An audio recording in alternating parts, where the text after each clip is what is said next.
शकतो. बोले आपल्याला की नाही इथून असं हे 2 पॉईंट एकत्र करून इथे एक बोर्ड मारायचा आहे. अजून आपल्याला इथून या हॉलचे पूर्ण सिलिंगचे बटणे येणार, याच्यासाठी एक बोर्ड मारायचा आहे. इथे एसी साठी बोर्ड मारायचा आहे आपल्याला.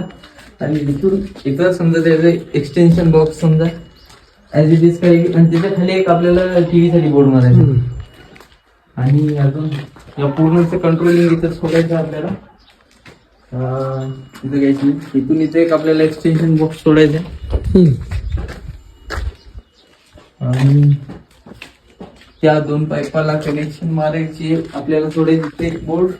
आणि हा बोर्ड एक तर इथे येईल किंवा इथे येईल, इकडे याच्यावर. अजून आपल्याला इथून इथे एक टीव्ही साठी बोर्ड मारायचा. इथून इथं आपल्याला हॉलचा मेन बोर्ड, आणि इथून इथं आपल्याला एक्सटेन्शन बॉक्स काढायचा आहे.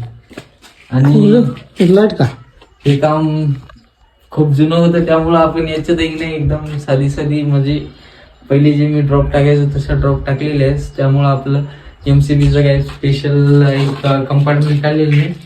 तर याचा आपल्याला कुठेतरी एका जागी एसीचं जरी मारून आणणं आहे. आपला फायनल वर्क झालेला आहे. हे आहे आपल्या मिक्सर वगैरेसाठी जे लागणारा बोर्ड आहे तो हवाला आहे.